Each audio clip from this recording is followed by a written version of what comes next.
Hey, we're talking menopause muffin today, and no, I'm not a woman, but I've done enough research in this area because often, quite frankly, this is the group that needs the most help on fitness with dieting.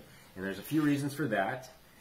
As you approach menopause, progesterone levels go down, which increases stress.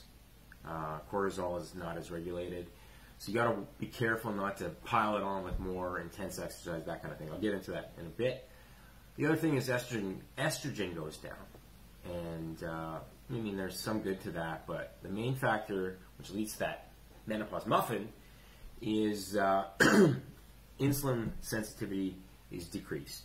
So the same calories and carbs you could get away with 5 years prior, you're now accumulating belly fat from it.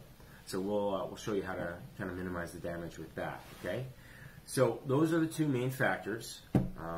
And how you do, or the best steps you can take to counteract that is, number one, focusing on stress management. Apologies for my chicken scratch here.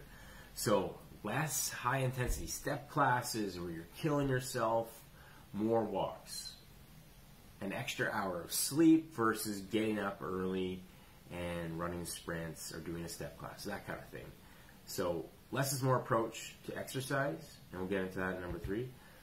Really managing your stress. So getting massages, doing that woo-woo stuff, it will help lower cortisol, which is elevated in this environment, okay?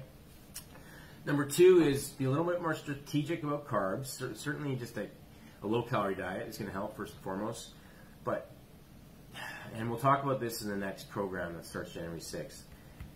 Being a little bit strategic about when and why you use carbs, typically after a weight training session when your insulin sensitivity is improved, okay? And at other times of the day, abstaining from them, okay?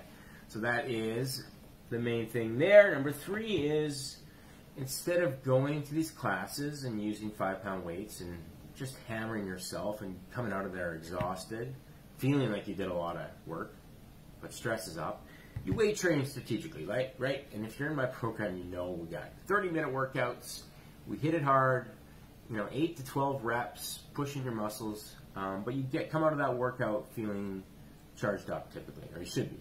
We may have to adjust it if you don't. So you're building up, not breaking down. If you do these three things, weight loss is going to become easier, belly fat's going to be reduced, and the whole process is going to be a lot simpler for you, okay?